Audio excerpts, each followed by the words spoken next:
자, 물리 가속도 법칙 좀 알아볼게요. 가속도의 법칙하고 관성 정도 나왔네. 자, 가속도의 법칙에서 첫 번째가 가속도라는 놈은요. 여기 밑에 보시면 가속도는 시간분의 속도의 변화량이라고 나왔거든. 우리가 속력은 많이 들어봤는데 속도는 뭐냐 이거죠. 자, 그래서 요 가속도라는 거를 이제 공부를 해야 되기 때문에 1번의 속력과 속도가 뭐가 다른지 그게 지금 나와 있어요. 속력은 빠르기만 얘기를 합니다. 물체의 빠르기. 여기 속력에는 방향이 들어가 있지 않습니다. 그냥 단순한 빠르기를 얘기하는 거고요. 시간분의 거리, 단위 시간 동안의 거리, 즉 시간분의 거리로 빠르기를 계산합니다. 여기 있네요. 원래 중학교 때부터 배웠던 거죠. 근데 2번에 가로 2번에 속도라고 돼 있죠. 이 속도는요. 물체의 운동 방향과 그다음 빠르기를 함께 나타내는 물리량입니다.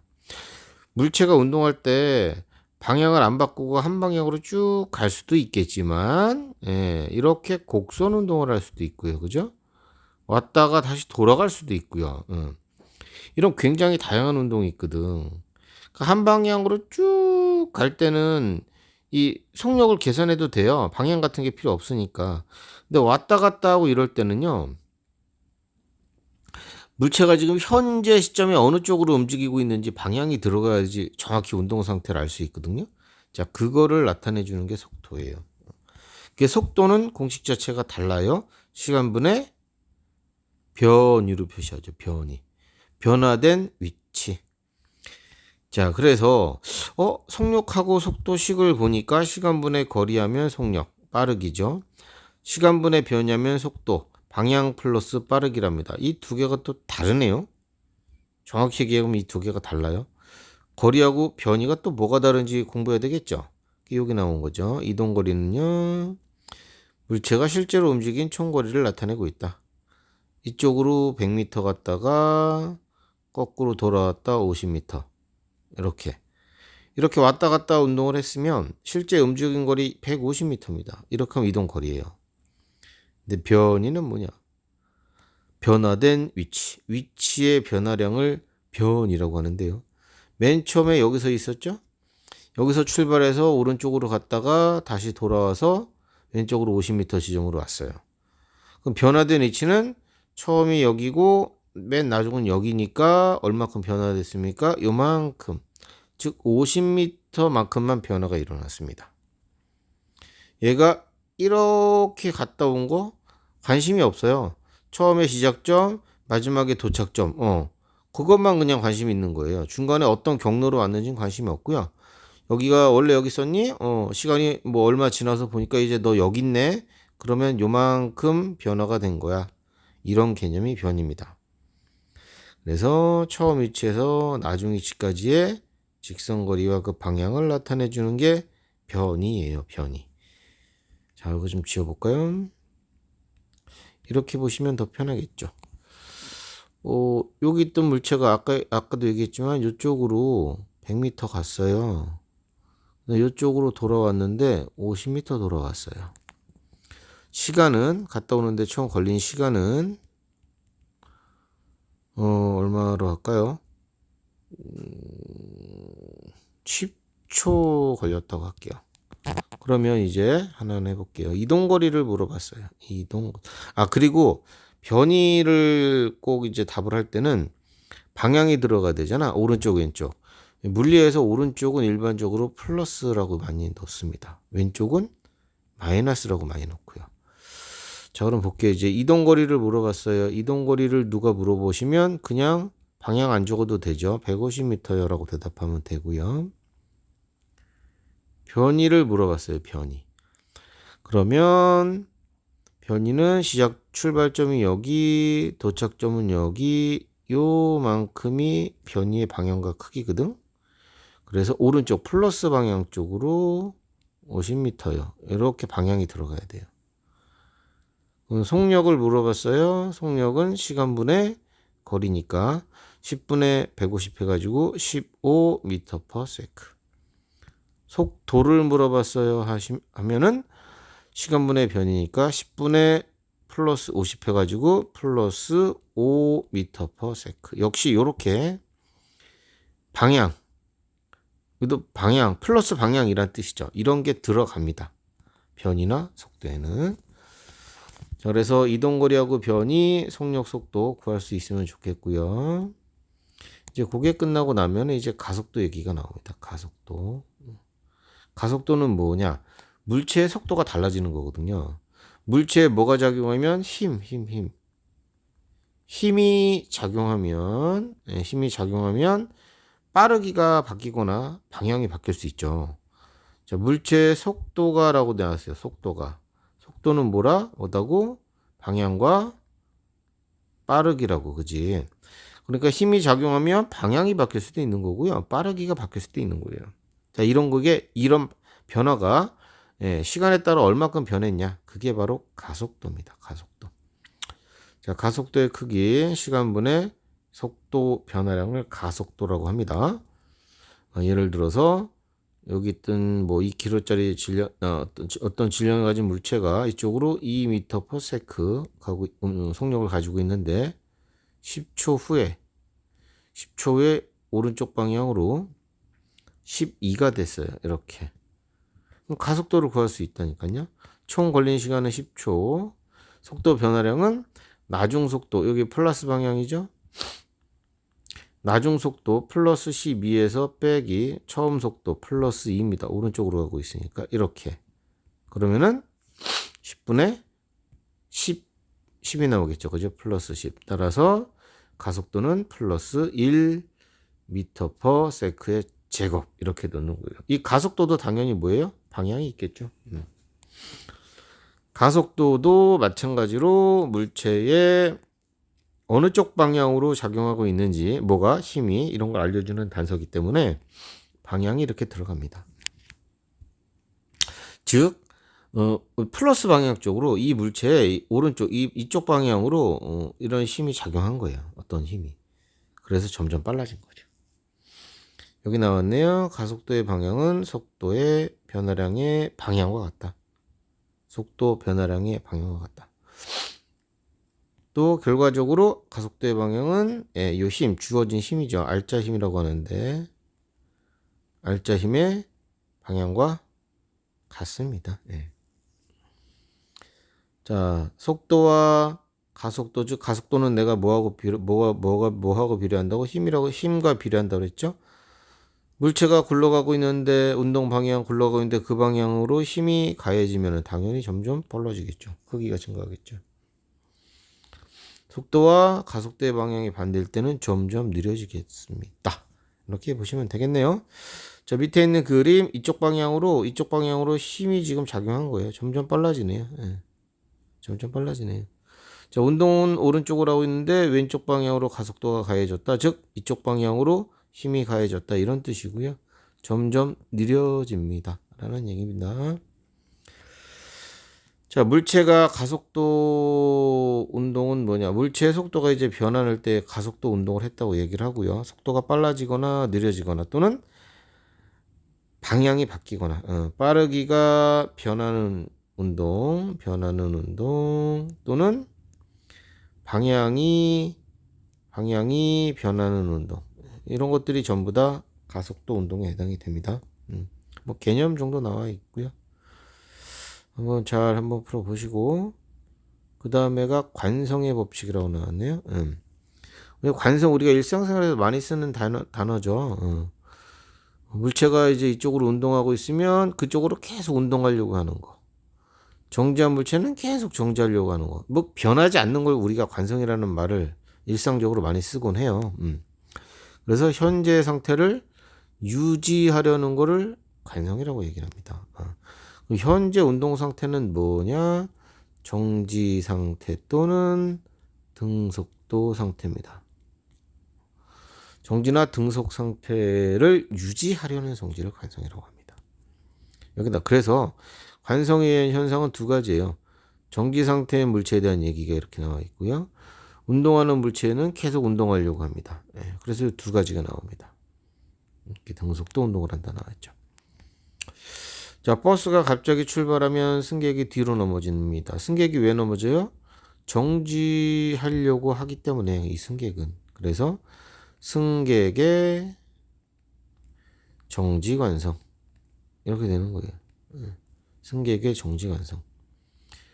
자, 그 다음에 C를 갑자기 당기면 추의 아래쪽이 여기가 끊어진대. 위에가 아니고. 왜 여기가 끊어진다? 이 추의 정지관성 때문에.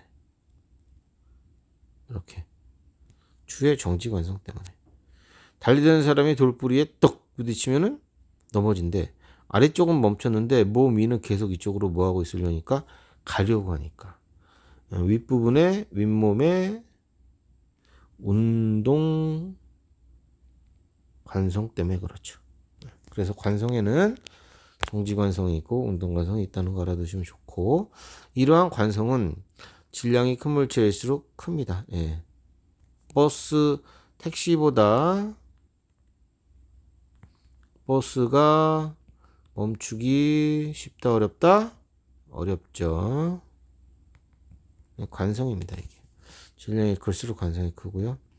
이거를 일법칙으로 정리한 분이 뉴턴이 되겠습니다. 그래서 뉴턴의 제1법칙은 바로 관성의 법칙이에요. 물체에 작용하는 알짜 힘이 0이면, 즉 물체에 순수한 작용하는 모든 힘의 합력이 0이면 정지한 물체는 계속 정지, 운동하는 물체는 계속 등속도, 영원히 등속도 운동을 한다. 이걸 제1법칙이라고 얘기합니다. 뭐 그렇게 어렵진 않죠. 네. 이런 조건이에요. 조건은, 전제 조건은 이거예요. 물체의 작용하는 알짜힘이 0인 경우에. 이렇게 2kg짜리 물체가 있는데 이쪽 방향으로 2m/s 이렇게 움직이고 있다. 근데 이쪽 방향으로 10N의 힘이 가해지고 있어. 동시에 반대 방향으로 10N의 힘이 가해지고 있지. 자, 그럼 요건 어때? 요거 둘의 합력은 얼마예요? 0이죠. 방향이 반대니까. 그죠? 예.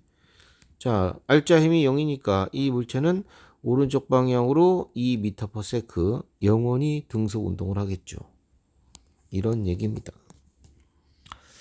그 다음에 이제 가속도와 힘의 관계를 좀 얘기해 주고 있네요. 제가 앞에서 가속도의 방향과 알짜 힘의 방향이 같다고 얘기했는데, 예, 가속도 법칙은 뉴턴의 제2법칙이라고 합니다. 뉴턴의 제2법칙이라고 하는데, 뉴턴의 제2법칙. 네, F라는 알짜 힘은 질량 곱하기 가속도. 이게 이 법칙이에요. F는 ma. 뭐 들어본 적 있을 것 같은데 이게 이 법칙입니다. 가속도와 알짜힘의 관계. 가속도와 알짜힘의 관계. 이건 이렇게 하면 비례죠. 비례. 예. 그래서 비례. 힘이 크면 가속도가 더 커지네. 힘과 가속도 그래프에선 비례. 이런 뜻이고요. 그 다음 가속도와 질량의 관계. 가속도와 요 질량의 관계. 요 둘의 관계래. 요거는 뭐예요? 예. 반비례죠. 반비례. 예. 반비례. 힘이 일정할 때, 힘 F가 일정할 때 가속도가 커지면 질량은 작아야 된다는 얘기죠. 이게 반비례입니다. 그래서 여기 가속도, 여기가 질량 나왔죠? 이런 반비례 그림이 나옵니다. 자, 이거를 합쳐서 너하고 이걸 합쳐서 이제 우리가 알고 있는 F는 ma가 나온 거예요. 이 법칙이 나온 겁니다. 계속 뭐 이거는 뭐 실험으로 확인한 내용인 것 같고요. 물체를 보니까 뭐죠? 시간 정했고 이거 힘을 다르게 했을 때 힘과 가속도의 관계군요. 이거는 여기는 질량을 다루게 했을 때 시간에 대한 속도 변화를 측정한 것 같고요. 여기는 질량 거, 여기는 힘 거. 그럼 시간 속도 그래프를 그려보자. 1N, 2N, 3N. 예. 힘이 클수록 기울기가 컸다. 시간 속도에서 기울기가 예, 속도 변화니까요. 가속도를 나타내고 있거든요. 기울기가. 그래서 기울기가 3N일 때가 제일 컸다. 즉 3N일 때 가속도가 제일 크다. 비례한다. 힘의 크기가 일정한 경우에 질량이 0.5, 1, 1.5. 질량이 늘어날수록 오히려 기울기가 감소했다. 반비례하는 걸 알 수 있다. 이런 내용입니다. 실험을 이렇게 해본 거죠. 그러니까 뭐 자네는 우리들은 이것만 이해해 주시면 돼요. 이것만 외우고 있으면 돼요. F는 MA만. 이거 활용하는 것만 나오니까. 중요한 건 F는 MA에서 F는 무슨 힘이다? 주어진 힘이 아니고 알짜 힘이라는 알짜 힘이라는 거 기억하시고요. 단위는 당연히 뉴턴입니다. 뉴턴. 힘의 단위는 뉴턴 하시면 되는 겁니다. 뉴턴으로 문제를 풀 때는 질량의 단위는 당연히 킬로그램이 될 거고요. 가속도의 단위는 메타 퍼 세크의 제곱으로 놓으시면 되겠습니다. 기본 단위를. 그렇습니다. 예. 오른쪽 그림과 같이 마찰이 없는 수평면에 2kg의 물체에 오른쪽으로 20N의 힘을, 이 20N의 힘을 가했대요. 다음과 같은 순서대로 운동을 분석할 수 있답니다. 작용하는 힘을 찾자. 물체는 아랫방향으로 중력이 작용하고 있고 윗방향으로는 바닥면이 받치고 있는 수직항력이 작용하고 있어. 수직항력은 면이 물체를 떠받치는 힘이에요. 떠받치는 힘. 그러니까 이 문제에서는 중력 가속도가 10이라고 하면 중력이 2 곱하기 10해서 20N인데요. 아래쪽으로 가고 있지도 않고 위쪽으로 가고 있지도 않죠. 수직항력도 똑같이 20N이에요. 그리고 오른쪽으로 당기는 힘도 지금 20N인 그런 문제입니다. 그러면은 물체를 운동하는데 수직항력하고 중력은 영향을 주지 않고 얘만 영향을 주고 있어요. 그래서 오른쪽으로 20N이 너만 알짜 힘인 거죠. 이거의 알짜 힘은 F는 MA에서 요게 이제 요 20N인 거예요. 다른 힘은 필요가 없어요. 질량이 2kg이죠. 가속도는 얼마냐? 10이에요. 이렇게 1초에 속력이 얼마큼씩? 10씩 빨라집니다. 10m/s씩 증가할 거예요. 그래프를 그리면 시간, 속도 1초 지나면 0에서 10이 된다 이거죠. 여기가 10이에요. 2초 지나면 20이 되겠죠. 이런 식으로 점점 빨라지는 물체의 운동을 갖게 되겠다라는 뜻입니다. 힘이 작용하고 있고 가속도가 발생했기 때문에 그렇다. 네, 그래서 어쨌든 이 페이지에 보시면 F는 MA 아마 이거 하고 싶어서 계속 이 문제 내용이 나온 것 같네요. 가속도 뉴턴의 제2법칙 설명 알려드리려고 F는 MA 활용해서 문제 푸는 거 나오겠고요. 그 다음에 시간 속도 그래프에서 기울기가 뭐다? 가속도다. 기울기만 다시 한번 정리를 하면 시간 거리 그래프 해서 이렇게 나오면 여기서의 기울기는 속력이야, 속력. 그 다음에 시간 변이 위치 그래프가 나왔을 때 이렇게 그림이 나오면 여기서의 기울기는 속도라고 대답을 하셔야 돼. 그 다음에는 이제 지금 배운 시간 속도 그래프에서 기울기는 가속도다 이거죠. 이렇게 세 가지 정도 기울기 알고 계셔야 될 것 같아요. 뭐 그러면 됐고 그 다음에 관성에는 정지 관성과 운동 관성이 있다는 거 샘플 보면 이게 무슨 관성인지까지 알면 좋을 것 같고 그 다음에 앞에서 배웠던 거 이동거리하고 변이 뭐가 다른지 속력과 속도가 어떻게 다른 건지 그 다음에 가속도 공식 정확히 기억하고 계시고 가속도 공식 기억해 두셔야 되고 여기까지입니다. 예. 근데 문제 한번 쭉 풀어보시고 이제 질문하세요. 예. 고생했습니다.